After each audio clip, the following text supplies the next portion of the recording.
Hello and welcome. My name is Frybread, and for now, I'm just gonna be reflecting upon the results for the Rise of the Sun Games local qualifier tournament that was held on the 23rd of June. And for the sake of time, I'm just gonna try to do this all in one take with a whole lot of improv in between, I guess. So just bear with me on this one. And a lot of this video is just gonna be me reflecting on my thoughts, and I'm gonna record it just in one take so that I may come back to this and kind of assess and analyze what my mentality is after losing the tournament. With that said, I'm pretty bummed out with the results I got. Out of the 20 people who showed up, I got 11th place. I won 2 out of the 3 games, or 2 out of the 5 games, and I was placed on 11th. And that bugs me because it was how easily I was beaten in the 3 games that I lost. And in the 2 games that I did win, it was a uphill battle. It was very much a struggle of just being lucky that my opponents didn't have a full understanding of the situation of our fields, and then possibly making bad plays, and 2, just not drawing the cards that they needed. And I can factually say those 2 as a tangible reason for me winning, because when I went to go and replay these guys in later games, I found out that they would just mop the floor with me in later games. And when I did the math, winning once out of 3-4 games just tells me that, yeah, I had more or less luck on my side. And while I will always accept the fact that a win is a win, one should not be arrogant, especially ignorant, that, well, how should I phrase this? Hold on. Okay, I got it. So, yeah, a win is a win, but one shouldn't be so arrogant, especially ignorant, that they should ignore all the elements that went into their victory. Because if they want to win again, especially at these high-level tournaments, you should be aware of what goes into a victory, and especially more so into what goes into a defeat. That way, you don't have the same results. In this case, it would be my defeat at the tournament. And it was hard for me trying not to hide my sulkiness. And so after every loss, I would literally just put on my earphones, try to find the most calm track I had that didn't have a lot of beats to it or fast pacing to it.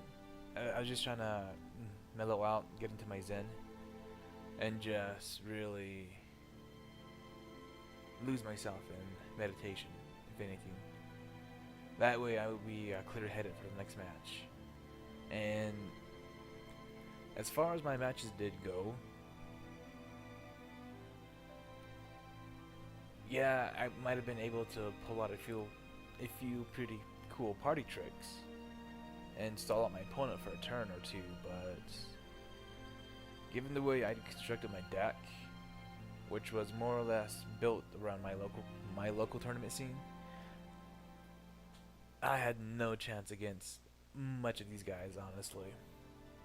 And if I had to give a tangible difference between the way I played and the way I built my deck compared to everyone else, is that within my tournament scene, it really is a bubble.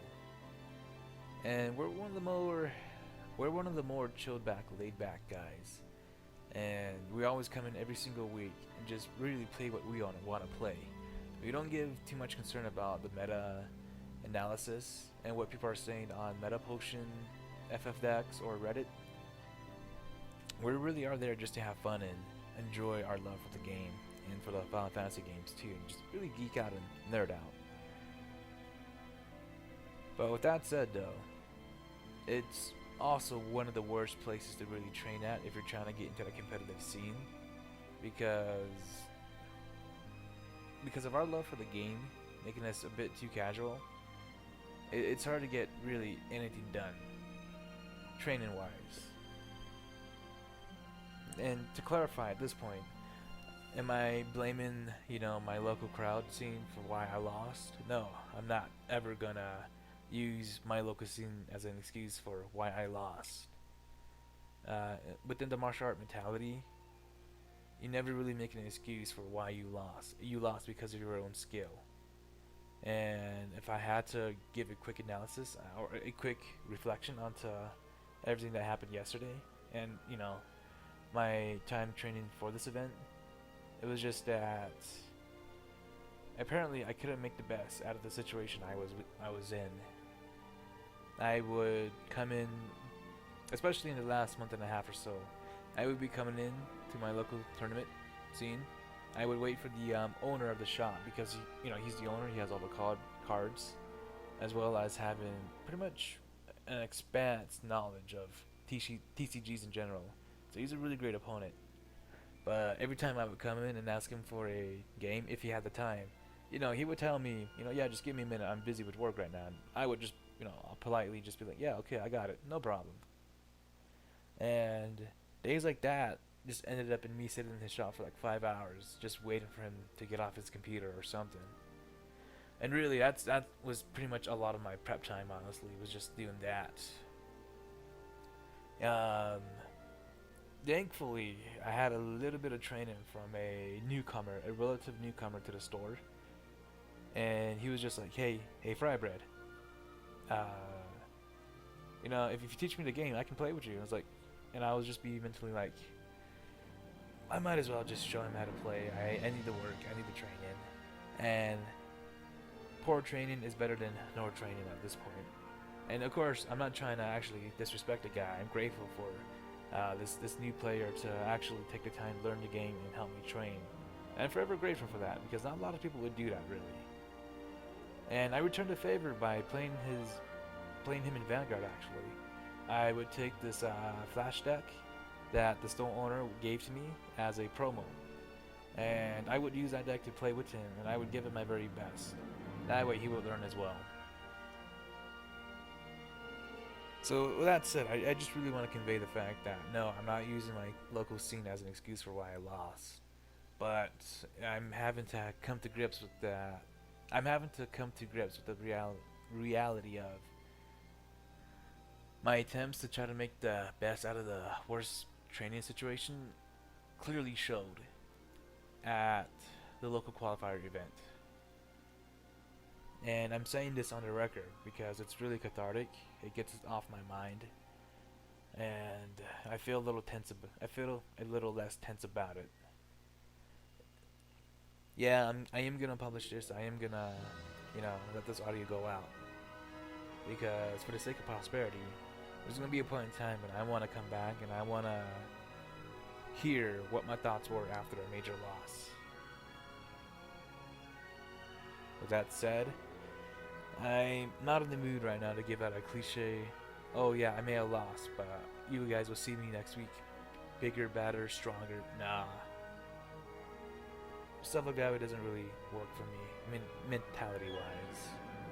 It's always about the work I put into my training. That guarantees my confidence level for any event. And with that said, I had to use all of yesterday's event tournament. Sorry, that came out way too fast. Let me rephrase that. I had to use all of yesterday as a training ground to learn about the new ways Opus 8 affected our game, the way that Enter the Board effects are meta right now, and the way people are using those cards and the way that they are using and applying strategy. And it's unfortunate I had to use that event to learn all of this. I couldn't learn any of this at my local scene. And this is what bothers me because this was a very major opportunity. If you want, and to my understanding, if you won the local qualifier scene, you would get a place at Nationals. And if I understand it correctly, the Crystal Cup is a regional tournament.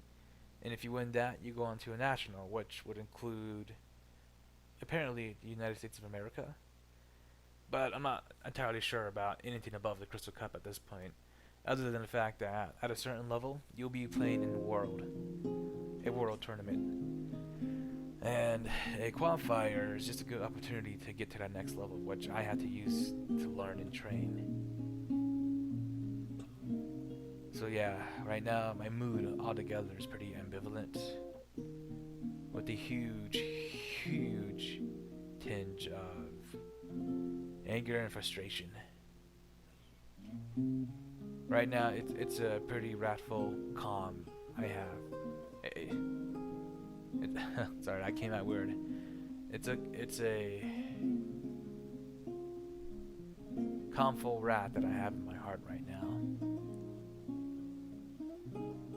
and I really can't explain it more than that. It's a calmful wrath in my heart. And what's burning that wrath is just righteous fury. And right now, I hate to say it, but, and this is just, I'll say it out first, really. I really am not going to expect much out of the local tournament scene to get me where I want to be at, which is just at the next level for the Final Fantasy trading card game. And to answer the most obvious question or statement that might be coming at me soon is, hey man, why are you taking this seriously? It's just a card game.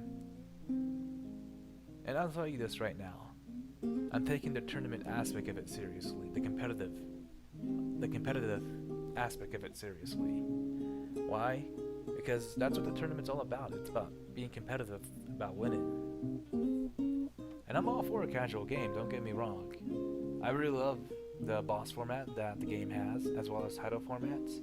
And I really enjoy some of the fan-made formats, such as tag team battles and all these other things going on. I enjoy it, and I take part of it wholeheartedly. It's just that with my martial arts training, I know that there's a time and place for everything. My competitive side has its place when I'm in a tournament, especially in a tournament that I paid $5 to $30 to enter. So yeah, I take things like that seriously. But if it's a free tournament with really no real stakes involved, of course I'm gonna have fun. Of course, I'm just gonna go to enjoy myself and support the crowd, or support my friends. So yeah, I know the difference. And with that said, I hope you understand where I'm coming from as well, to whoever is listening to this. So in the time being, I'm gonna continue making these episodes. I'm gonna keep making recordings, and I'm gonna keep sharing my thoughts on a lot of this. And since I'm out of thoughts to express right now, and I've kind of just shared all I wanted to say at this point in time, I'm going to end the video right now, and I'll be seeing you guys later. Until then, see ya.